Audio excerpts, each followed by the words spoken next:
이 말씀이 여러분의 삶 가운데, 가정 가운데 이루어지시기를 예수 그리스도의 이름으로 축복합니다. 중국 우한에서 시작된 신종 코로나 바이러스의 이름이 지난주부터 코로나19라는 이름으로 변경이 되었습니다. 이 19는 2019년에 발생했다는 뜻입니다. 어제까지 코로나19 감염으로 인한 사망자가 1,500명을 넘었고 확진자도 6만 6천 명을 넘었다는 기사를 본 적이 있습니다. 우리나라는 5일 정도 없다가 오늘 아침에 29번째 확진자가 생겼는데 다행히도 이 확진자 중에 이렇게 중증으로 발전한 사람은 없다고 합니다. 어느 기사에 보니까 확진자 중에 젊고 경미한 환자들은 저절로 좋아지고 있어서 경미한 환자는 항바이러스제도 치료도 안 하고 그렇게 지나가는 경우도 있다고 그럽니다. 새로운 전염병이 유행할 때마다 여러분 언론에서 자주 등장하는 단어가 있는데 뭔지 아세요? 면역력이라는 단어입니다. 한자로 쓸 때요. 면할 면자, 전염병 역자입니다. 그리고 힘력자를 사용하는데요. 전염병을 이기는 그런 힘이란 뜻입니다. 그런데 면역력은요, 전염병만 이기게 해주는 게 아니라 이시영 박사가 쓴 면역이 암을 이긴다라는 책도 있습니다. 자, 면역이 전염병을 이기고 암을 이긴다는 말은요, 면역력을 기르는 것이 모든 병을 이길 수 있는 좋은 방법 중에 하나라는 겁니다. 다시 말하면 여러분 내 몸 안에는요, 모든 병을 이기게 해주는 어떤 힘, 우리 다른 말로 자연 치유력이라 그러지요. 이 면역이 암을 이긴다라는 이 책에 보면요, 이분이 이런 말을 하고 있습니다. 의학은 자연 치유력에서 비롯된다. 면역을 이야기하기 전에 자연 치유력부터 시작하는 이유다. 사실 인간에게 내재된 자연 치유력이 없다면 의학 자체가 성립되지 않는다. 자, 우리 인간 안에 내재되어 있는 자연 치유력이 있다는 겁니다. 자, 우리 안에, 내 몸 안에 자연 치유력이 내재되어 있다는 말은 하나님이 사람을 창조하실 때 몸 안에 이 자연 치유력이라는 걸 주셨다는 겁니다. 사람은 여러분 원숭이에서 진화된 존재가 아니고 하나님이 창조한 피조물입니다. 그래서 사람의 영혼과 육체가 어떻게 이루어져 있고 또 어떻게 하면 그 건강을 지킬 수 있는지, 우리 영혼 육의 건강을 지킬 수 있는지 그걸 알기 위해서는 먼저 창조주이신 하나님을 알아야 한다라는 거죠. 사람의 생명을 창조하신 하나님이 여러분 오늘 이 시간에도 인간의 생사화복을 주관하고 계시다는 그런 믿음으로 살아가는 여러분 되시기를 축복합니다. 우리 시편 139편 13절 14절 말씀 한번 읽어보겠습니다. 주께서 시작. 주께서 내 내장을 지으시며 나의 모태에서 나를 만드셨나이다. 내가 주께 감사함은 나를 지으심이 심히 기묘함심이라.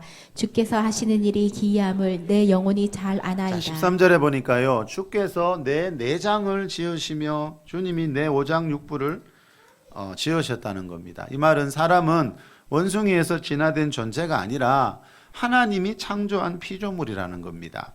나를 지으심이 심히 기묘하심이라. 내가 주님께 감사하는 것 중에 하나는 주님이 나를 지으심이 내 생명을 내 어머니 뱃속에서 내 생명을 만드신 것이 너무나 심히 기묘하다는 겁니다.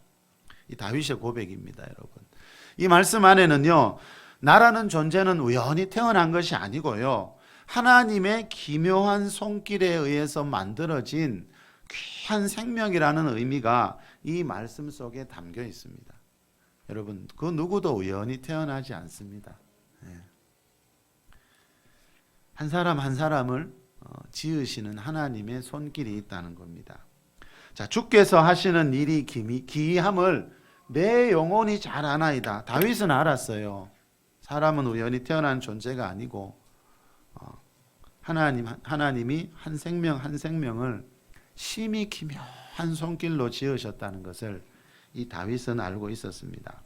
자, 여러분, 주께서 하시는 기묘한 일 중에 하나가 이겁니다. 그렇죠? 여자의 몸을 통해 생명을 만드시는 겁니다. 그리고 나아가서 그 생명을 만드실 때요, 이 세상에 태어나서 모든 병을 이기고 건강하게 살아갈 수 있도록 하나님이 사람의 몸을 만드실 때 몸 안에 자연 치유력이라는 것을 심어 놓으셨습니다.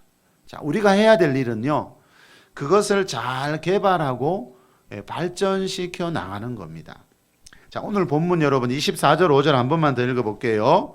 너는 시작. 너는 그들의 신을 경배하지 말며 섬기지 말며 그들의 행위를 본받지 말고 그것들을 다 깨트리며 그들의 주상을 부수고 내 하나님 여호와를 섬기라. 그리하면 여호와가 너희의 양식과 물에 복을 내리고 너희 중에서 병을 제하리니. 자, 24절에 보니까 너는 그들의 신을 섬기지 말며 네 하나님 여호와를 섬기라. 그리하면 그랬습니다. 자, 여기서 말하는 그들은요, 출애굽한 이스라엘 백성들이 지금 들어가려고 하는 그 가나안에 있는 가나안 사람들을 말합니다. 자, 그 가나안 사람들, 즉 세상 사람들이 섬기는 신을 섬기지 말고 세상을 창조하시고 사람의 영혼육을 창조하신 창조주 하나님을 섬기라는 겁니다. 그리하면 그랬습니다. 무슨 일이 있는가 하면은 여러분, 자, 하나님을 섬기면 무슨 일이 있는가 그걸 가르쳐 줍니다. 이게 전부는 아니지만, 자, 하나님을 섬기라. 그리하면 하나님이 너희의 양식과 물에 복을 내려서 너희 중에서 병을 제하실 것이다. 여러분 가정에 있는 그 양식에, 여러분 먹고 마시는 그 양식과 물에 여러분 복을 받으면 우리 가운데서 병이 사라진대요. 자, 다시 말하면 하나님이 하나님을 섬기는 자들에게 주시는 복 중에 하나는 이 양식과 물입니다. 이 양식과 물을 통해서 하나님은 우리에게 있는 병을 제거해 주신다 그럽니다. 자, 여러분 하나님이 사람을 창조하실 때요, 처음에는 사람의 영혼육에 어떠한 질병도 없었습니다. 최초의 사람 아담이 마귀의 유혹에 넘어가 죄를 짓는 바람에요, 이 죄의 결과로 가난과 질병과 죽음이라는 재앙이 찾아왔다고 성경은 분명히 말씀하고 있습니다. 그런데 감사한 것은 사람이 비록 죄로 인해 타락했지만 하나님이 하나님의 형상대로 지원받은 그 피조물을 끝까지 사랑하셔서 이 가난과 질병과 죽음이라는 재앙에 처해 있는 우리 온 인류를 구원하기 위해서 여자의 후손에서 하나님의 아들 메시아를 보내주시려고 예정하셨고, 그래서 2019년 전에, 그렇죠, 예수님이 그 예정에 따라서 이 땅에 오시게 된 겁니다. 고린도전서 15장 3절에 보면요, 그리스도께서 우리 죄를 위하여 죽으셨다 그럽니다. 자, 이 말씀처럼 여러분 하나님의 아들 예수님이 이 세상에 오셔서 우리 가운데 있는 모든 죄의 짐을 짊어지시고 십자가에서 피 흘려 죽어주셨어요. 내가 죽으면 안 되잖아요, 여러분. 우리나라 법이 있듯이 하나님 나라의 법은 죄의 삭은 사망이라 그랬죠. 우리나라는 죄 지면 감옥 가듯이 하나님 나라에서 죄는요, 죄를 가지고 있으면 다 사망 죽어야 되는데, 여러분 우리는 생명이 하나이기 때문에 죽으면 끝나버리잖아요. 그래서 예수님이 그 하나님 나라의 죄의 삭은 사망이기 때문에 우리가 지은 죄에 대한 문제를 해결하기 위해서는 누군가가 죽어야 되는 겁니다. 그래서 예수님이 십자가에서 우리 대신 죽어주셨고요. 자, 그것을 믿는 자들이 여러분 죄에서 구원함을 받아 다시 하나님의 백성, 하나님이 아담을 창조하실 때, 여러분 예수님을 믿고 죄에서 구원받는다는 게 뭔가 하면요, 하나님이 아담을 창조하실 때 그 모습, 죄 짓기 이전에 타락하기 전에 그 모습을 예수님을 통해서 회복하는 거, 여러분 그게 죄에서의 구원이고 그게 거듭남입니다.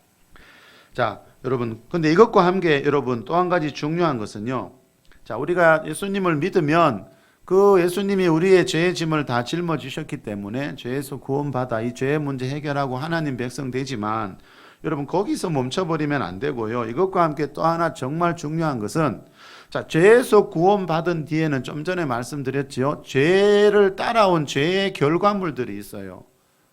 여러분 하나님이 가난과 질병과 죽음을 만드신 게 아닙니다. 여러분 그 영계의 법칙이라는 게 있습니다. 자연계에도 법칙이 있지요. 여기 음식 찌꺼기 버리면 반드시 벌레가 구더기가 생겨요. 영계의 법칙이 있는데요, 죄가 있는 곳에는요 가난과 질병과 죽음이라는 재앙이 따라와요. 자, 여러분 예수님 믿고 죄에서 구원받았다, 그게 여러분 어떤 이론이 아니고요, 자, 그걸 믿으면 무슨 일이 생기나 하면은요, 죄에서 구원받았다는 말은 죄에서 구원받은 뒤에는요, 그 죄의 결과물인 가난과 질병과 죽음이라는 재앙으로부터도 구원을 받을 수 있다는 거죠. 자, 여러분, 가난한 사람이 부해지고 병든 사람이 치유받고 이건 이론이 아닙니다. 그죠? 이거는 삶이고 실제고. 자, 신앙생활은 여러분 어떤 좋은 이론을 믿으려고 교회 다니는 게 아니고요. 성경에서 말하는 하나님의 말씀을 실제로 나와 내 가정이, 내 자녀들이 경험하기 위해서 이 교회를 다니고 있는 겁니다. 그래서 여러분, 하나님 말씀이 내 영혼 안에 심어지면요, 그 사람의 영혼 안에, 가정 안에 심어지면 반드시 그 가정의 삶에 어떤, 다윗이 말하는, 아까 심히 기묘하다 그랬잖아요. 우리 사람의 손으로, 사람의 이성으로, 상식으로 다 이해할 수 없는 그런 기묘한 기이한 일들이 분명히 하나님을 믿는 사람들의 삶 속에는 지금도 넘쳐나고 있다는 것을 여러분 꼭 믿으시고 체험하는 여러분 되시길 축복합니다. 자, 여러분, 이 죄의 결과물인 가난과 질병과 이 세상에 흐르는 모든 저주로부터 우리가 구원받을 수 있기 때문에, 그죠? 특히 이 질병으로부터 우리가 치유받을 수 있기 때문에 하나님은 출애굽기 15장 26절에서 나는 너희를 치료하는 여호와라고 말씀하고 있고요. 오늘 본문에서도 너희 중에서 병을 제해 주겠다 이렇게 말씀하고 있는 겁니다. 자, 하나님이 하나님을 믿는 사람들을 위해서 하는 일 중에 하나는 너희 중에 있는, 하나님을 믿는 백성 중에 있는 병을 제거해 주겠다는 거죠. 우리 지난주에 야고보 사도가 야고보서 5장에서 하는 말씀 살펴봤죠. 너희 중에 병든 자가 있느냐? 야고보 사도가 물어요. 교회를 향해 묻는 겁니다. 너희 그리스도인들 중에 병든 자가 있느냐? 병들 수도 있다는 거죠. 살다 보면. 그런데 그 병든 상태로 그렇게 살지 말라는 거죠. 그래서 야고보 사도가 믿음의 기도로, 하나님, 믿음의 기도는 병든 자를 구원한다.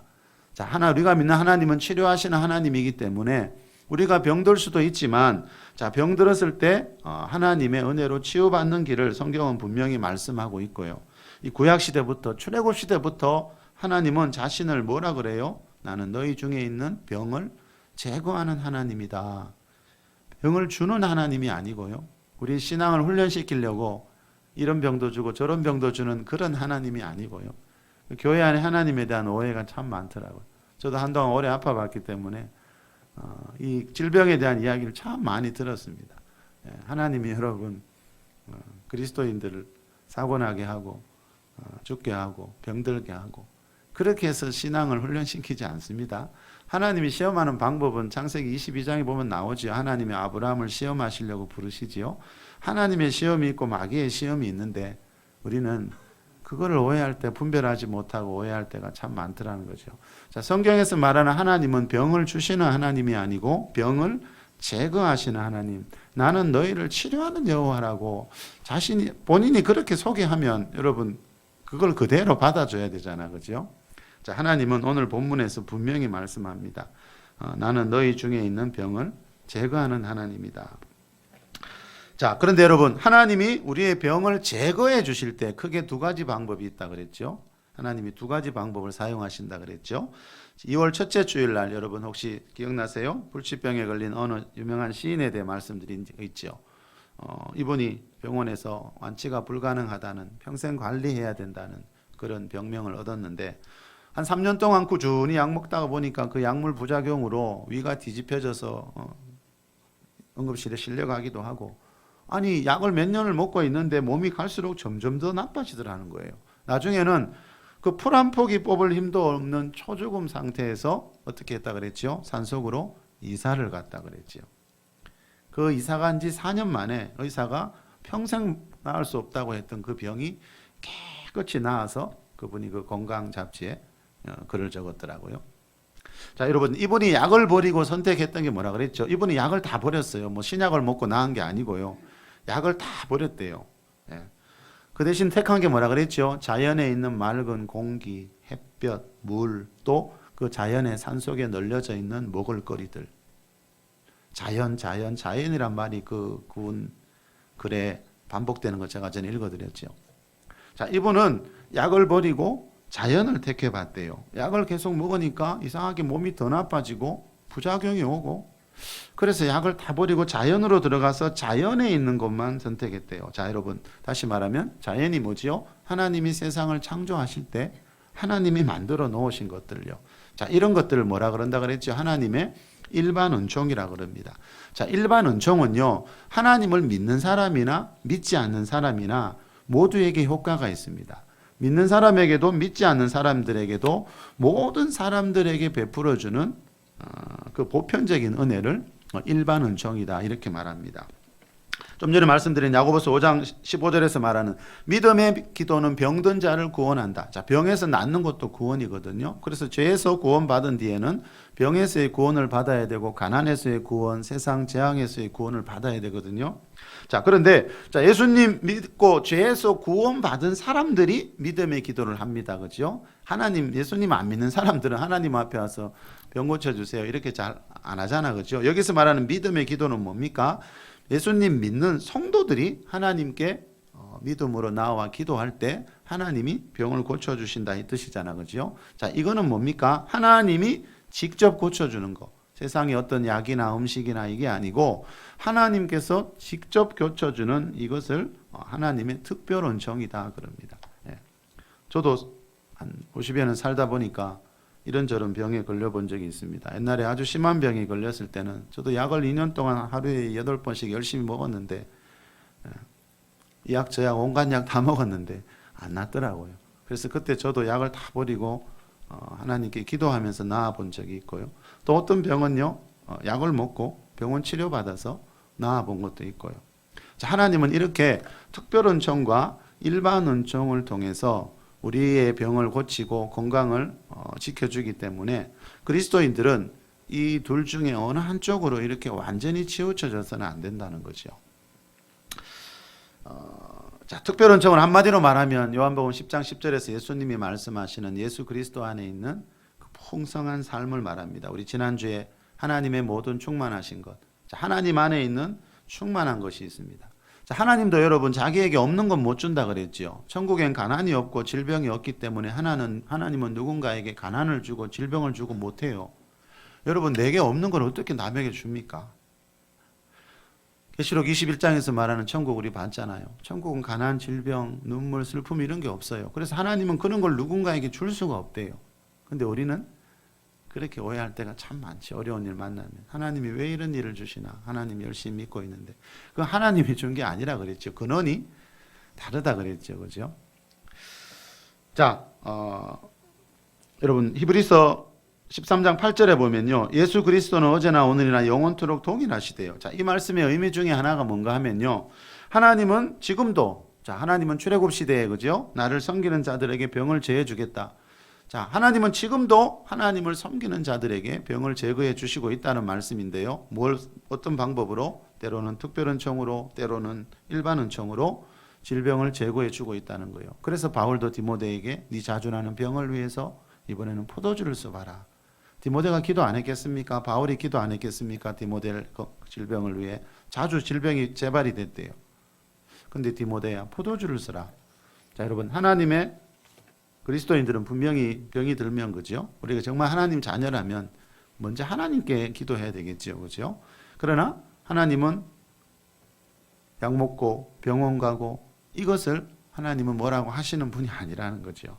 때로는 특별 은총이, 그죠? 으로 나을 때도 있고 일반 은총으로 나을 때도 있기 때문에 그리스도인들은 이 사이에서 균형을 잘 유지해야 우리 건강을 지킬 수 있다는 거죠. 자, 분명히 여러분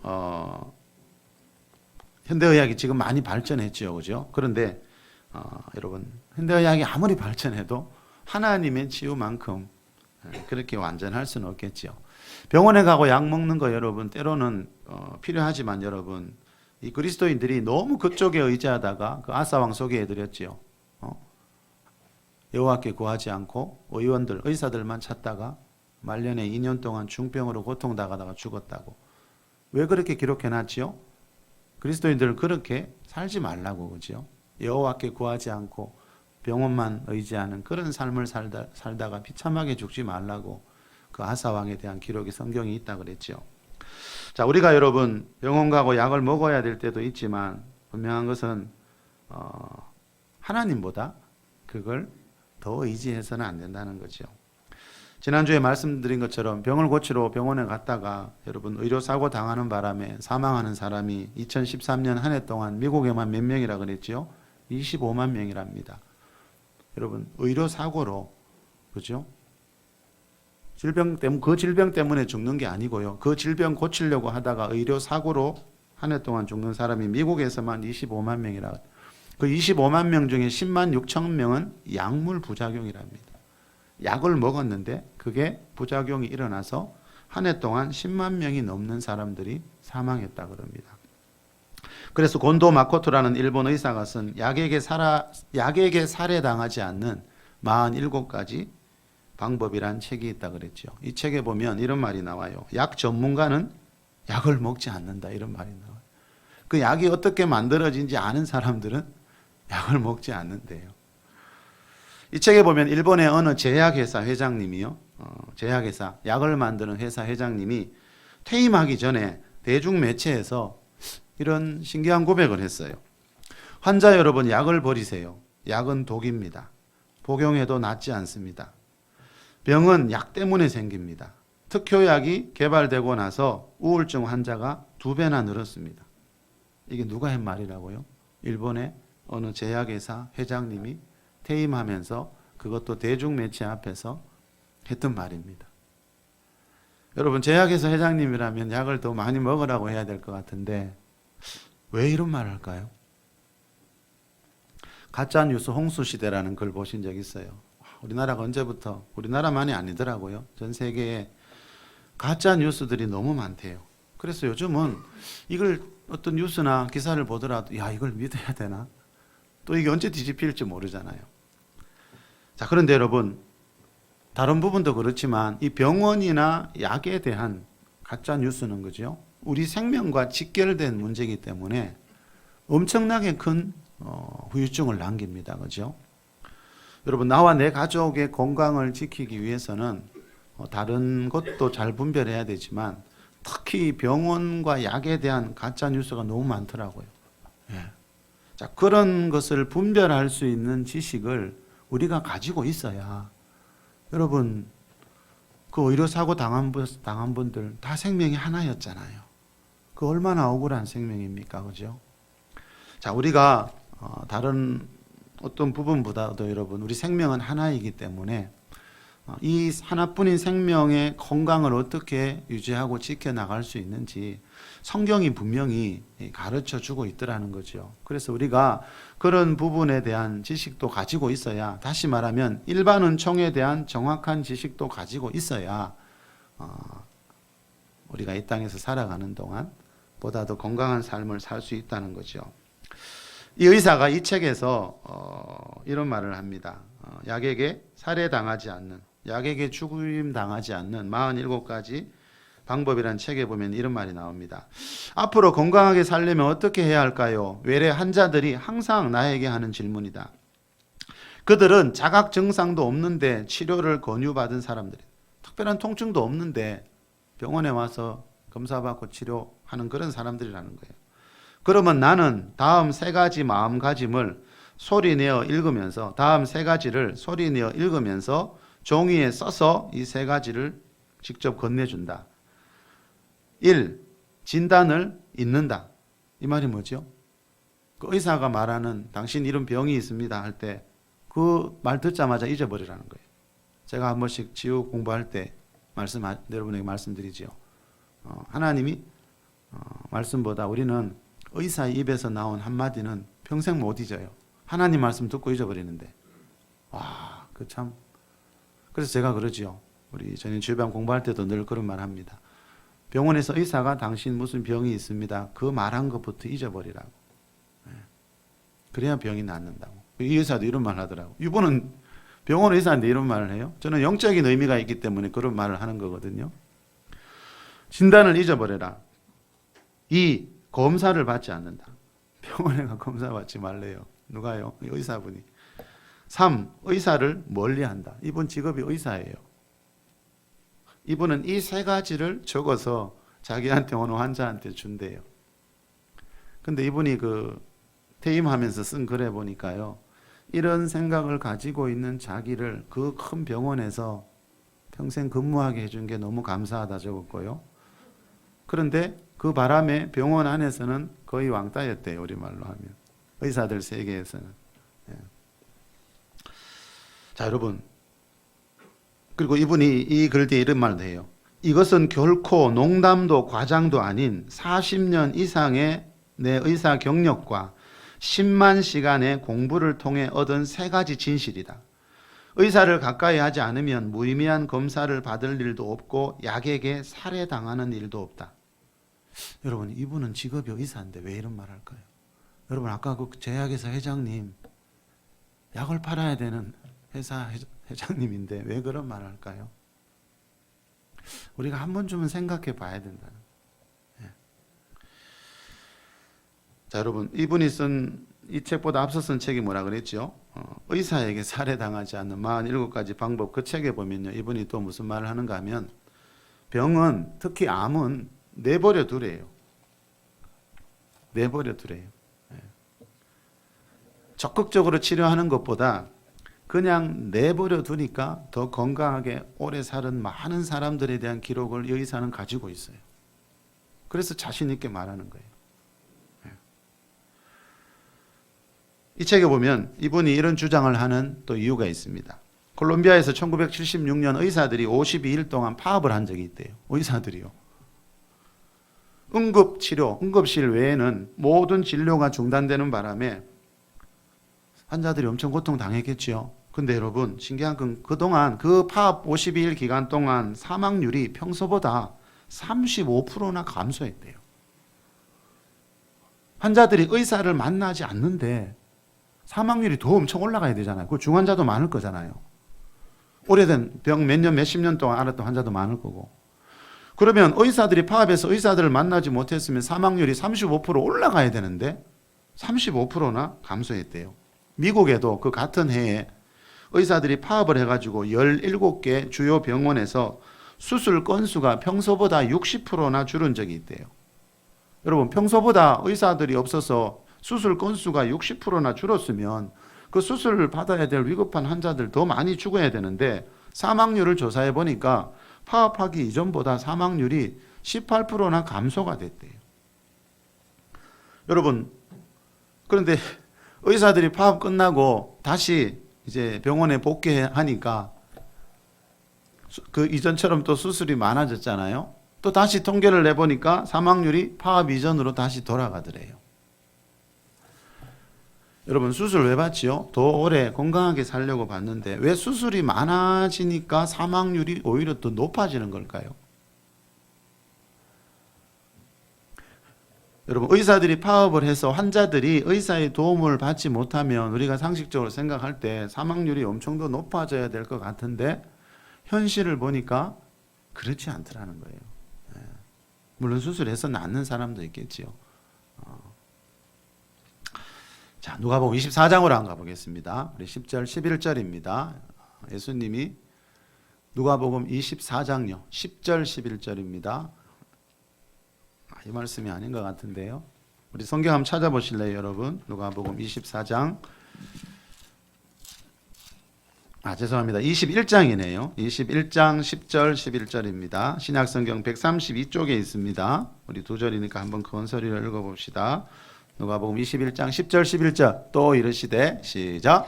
또 이르시되 민족이 민족을, 나라가 나라를 대적하여 일어나겠고 곳곳에 큰 지진과 기근과 전염병이 있겠고 또 무서운 일과 하늘로부터 큰 징조들이 있으리라. 자, 예수님이 2000년 전에 예언하신 말씀입니다. 앞으로 내가 너희에게 미리 말하였노라. 마태복음 24장에 보면 제자들에게 예수님이 이 세상 끝에 일어날 일을 미리 말해주고 있습니다. 성경은 여러분 미리 말해주는 책입니다. 우리가 죽으면 어떻게 되는가? 나라는 존재가 죽으면 나는 어떻게 되는가? 성경은 미리 가르쳐 주고요. 자, 이 세상 끝에 일어날 일들을 미리 가르쳐 줍니다. 자, 앞으로 다시 말하면 세상은 이렇게 될 것이다. 2000년 전에 예수님이 예언해 놨어요. 여러분, 성경에 한번 생각해 보십시오. 이 책이 만들어진 지가 2000년 정도 됐는데 여러분, 이 성경에서 말하는 대로 세상 일이 안 이루어지면 저부터 이 책을 버리겠지요. 그죠?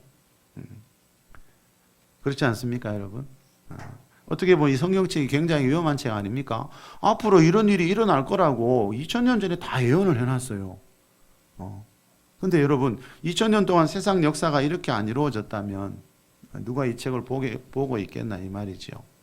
자, 다시 말하면 구약에 예언된 대로, 그죠? 하나님의 아들 예수님이 이 땅에 오셨듯이, 자, 구약에 예언된 말씀들이 다 이루어졌듯이, 또 물론 예수님 재림에 대한 말씀들은 아직 이루어지지 않은 게 있지만, 자, 신약 성경에 나오는 예언의 말씀들도, 특히 세상 끝에 일어날 일들에 대한 말씀들도, 이 말씀도 반드시 이루어지는 날이 오고, 또 지금도 이 말씀이 이루어지고 있다는 거죠. 자, 이 말씀은 언제였냐면요, 예수님이 제자들이 주의 임하심과 세상 끝에는 어떤 징조가 있습니까? 라고 물었을 때, 성경은 몇 년 몇 월 며칠에 세상이 망한다 이렇게 절대 말한 적이 없습니다. 그건 다 가짜고요. 가짜 뉴스고요. 자, 세상 끝에 이런 일들이 일어날 것이다. 이런 일들이 일어나는 것을 보면 세상 끝이 점점 예수님의 재림이 가까워져 오고 있구나, 이렇게 알라 그랬습니다.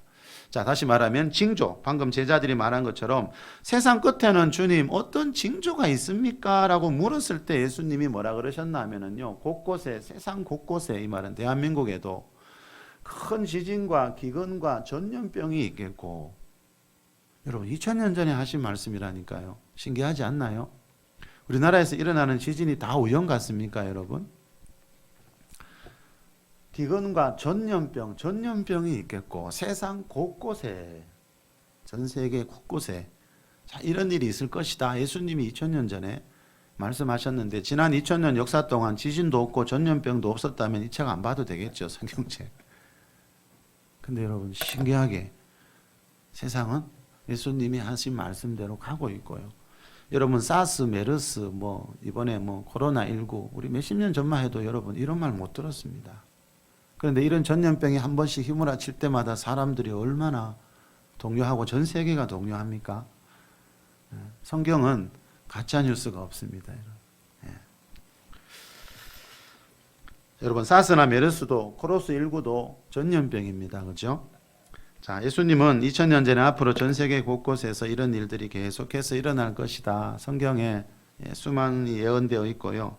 자, 여러분, 경제는 이렇게 2000년 동안 엄청나게 발전했잖아. 그죠? 의학도 예수님 시대와 지금 얼마나 발전했겠습니까? 그런데 왜 전염병들은 계속 생기고 있는 걸까요?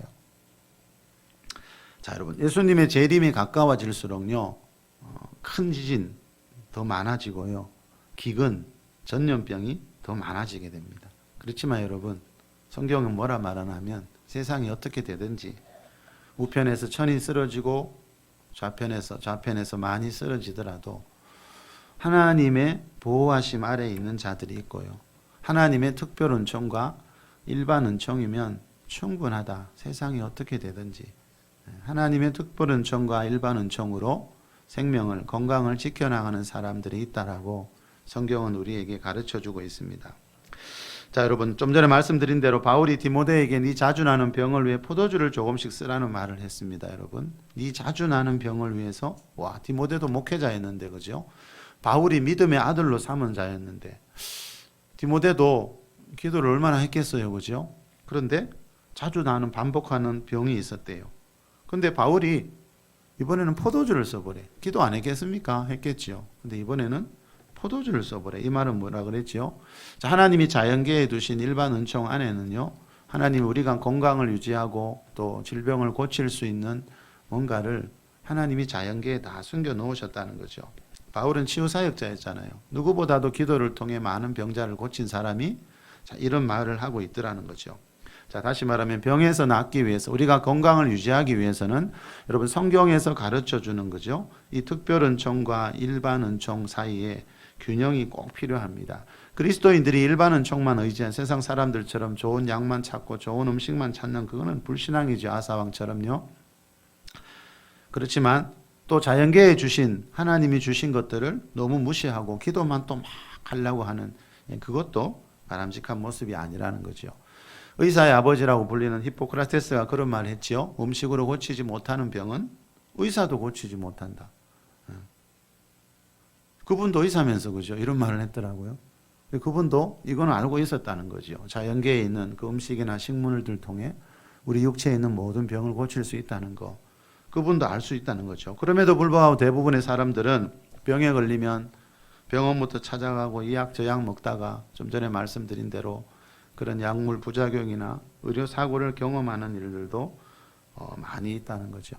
자, 하나님이 자연계에 두신 모든 것들, 그죠? 오늘 오후 시간에 창세기 1장에 말씀 보게 되는데, 하나님이 세상을 창조할 때 씨 가진 열매들, 그죠? 나무들, 하나님이 각기 종류대로 주신 것들이 있거든요. 자, 그 속에 뭐가 있나 하면요, 하나님이 자연계에 만들어 놓으신 그 식물과 그 열매들 속에는 우리가 병에 걸렸을 때 치료제 역할을 하는 것들이 그 안에 다 들어있다는 거죠. 하버드 대학에서 연구했는데요, 2주 동안 매일 5컵의 홍차를 마신 사람들 조사해 보니까요, 홍차를 마시지 않은 사람들에 비해서 바이러스, 이 코로나 바이러스지요, 이 바이러스에 대한 면역력이 10배나 더 증가했다 그럽니다. 단 2주인데 홍차를 매일 5컵 마신 사람이요, 이 바이러스에 대한 면역력이 10배나 더 높아졌대요.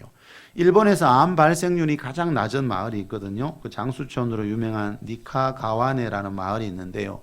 이 마을 사람들이 왜 암 발생률이 가장 낮고 장수하는가 조사해 보니까요, 이 마을 사람들은 1인당 평균 그 녹차 소비량, 녹차를 마시는 양이 다른 지역 사람들보다 9배나 더 많았답니다.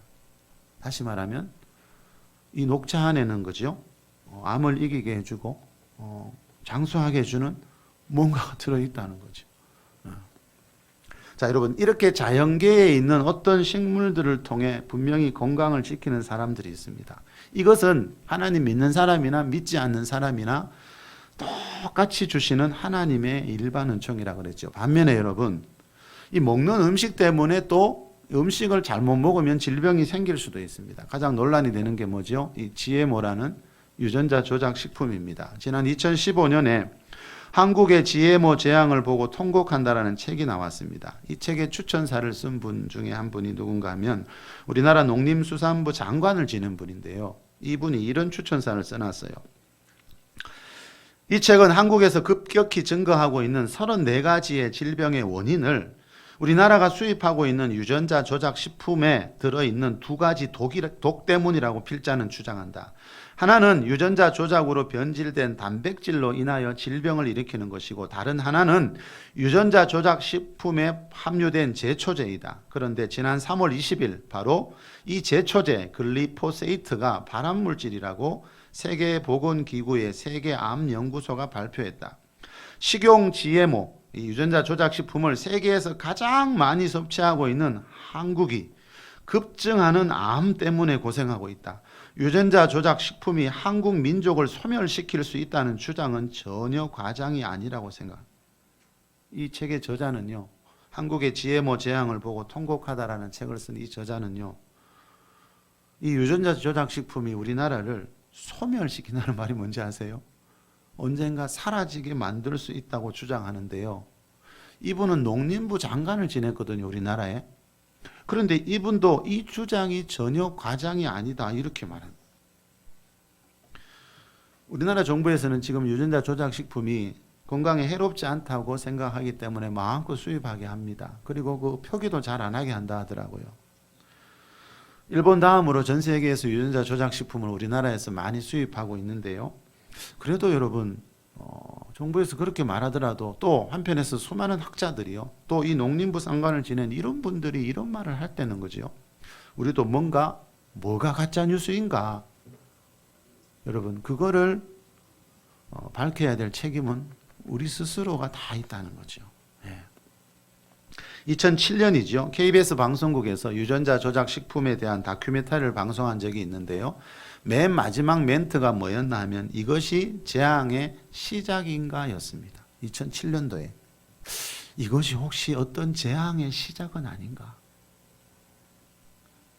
이 농림수산부 장관은요, 재앙이라고, 대재앙이다 이렇게 표현합니다. 우리 지금 한국 사람들이 이 유전자 조작 식품을 날마다 먹고 있는 이게 우리나라를 소멸시키는 대재앙이다. 이 책의 저자도 이 장관을 지낸 분도 그렇게 말하고 있습니다. 이 책에 보면요, 2009년도에 미국 환경의학협회에서 소속 의사들에게 GMO에 대한 건강의 위협과 GMO 식품을 피해야 한다는 통지를 다 보냈다 그래요. 이 협회의 멤버 중에 한 명이 에이미 딘이라는 의사인데, 이 의사는요, 환자들은 특히 절대로 GMO 식품을 먹지 말아야 한다 이렇게 주장하고 있습니다. 또 슈베르트라는 박사의 연구 결과에 의하면요, 이 GMO 작물이 도입된 지 9년 후에 보니까요, 3가지 이상의 질병을 갖고 있는 환자들이 그 전보다 2배나 증가했다 그럽니다. 영국도 GMO 콩을 수입한 뒤에 국민들 중에 알레르기 환자가 50%나 증가했다 그럽니다. 현재 우리나라에서 여러분 수입하고 있는 GMO 식품 중에 가장 대표적인 게 뭐지요? 우리가 가장 자주 많이 먹는 콩과 옥수수입니다. 예. 여러분, 저는 어느 식당 가서 사람들이 수입 콩과 그 캔 안에 들은 옥수수 먹는 거 보면 몸이 막 찌릿찌릿해집니다. 예. 좋아서 그런 게 아니고 놀랐어요. 예. 그게 독이래요. 이분들 말에 의하면 독. 지난 2000년에요. 위험한 미래 유전자 조작 식품이 주는 경고라는 책을 쓴 분이 있습니다. 위험한 미래. 지난 2000년이니까 벌써 20년 됐지요. 자, 어떤 분들은 여러분 벌써 20여 년 전부터 이게 한국에 큰 재앙이 될 거다라고 이런 책을 계속 써왔는데 정부도 국민도 이런 데는 관심이 없어요. 여러분, 코로나19 때문에 우리나라 사람 한 명도 안 죽었는데 나라 전체가 이렇게 흔들거리고 있어요. 작년 10월부터요 지금까지 미국에서만 독감으로 죽은 사람이 14,000명이래요. 그런데 여러분, 그 독감에 비교도 안 되는 이 바이러스 하나 때문에 수많은 사람들이 지금 두려워하고 있더라고요. 뭔가 이상하지 않아요, 여러분? 우리 살아가는 모습이.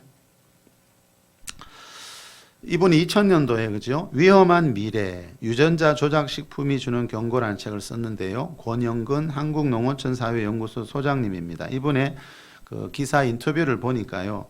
이 GMO 옥수수는요. 이 GMO 옥수수는 유전자 조작한 이 옥수수는요. 뱀과 원숭이의 유전자가 짬뽕된 옥수수라고 합니다. 뱀하고 원숭이. 뱀의 유전자와 원숭이의 유전자를 뽑아가지고 짬뽕시켜서 이 옥수수를 만들고 있다는 거예요. 여러분 혹시 뱀하고 원숭이 좋아하세요? 미국과 대부분의 나라에서는 이 GMO 옥수수를 사료용으로 쓰고 있는데 우리는 열심히 먹고 있다 그럽니다. 자, 일본이 좀 전에 GMO 1위 수입국이라 그랬지요. 그런데 일본은 우리와 달리 대부분으로 사료용으로 그걸 사용하고 있습니다. 우리는 식용으로 쓰는데. 지난 2002년과 2004년에 미국이 아프리카 몇 나라에 먹을 것이 없어서 그 GMO 곡물을 그냥 주겠다고 했지만 그 먹을 것이 없어 굶주리고 있는 그 아프리카 나라들이요 거절했습니다. GMO 식물은 받지 않겠다고. 그냥 준다고 하는데. 유럽연합도요, 이 GMO 음식 수입 금지 조치를 전에 내렸고요. GMO 사료를 먹은 축산물조차 취급하지 못하게 하는 나라들도 있습니다. 그런데 우리나라는 지금 전 세계에서 이 GMO 식품을 가장 많이 먹고 있습니다. 하나님의 일반 은총은요, 하나님이 자연계에 주신 것들을 먹을 때 우리 몸이 건강해진다는 거죠. 유전자 조작 식품, 조작이란 말이 들어가지요. 이 말은요, 하나님이 자연계에 주신 그 유전자 그대로가 아니고 그거를 조작한 것까지, 거기에까지 하나님의 일반인 총이 들어있진 않습니다.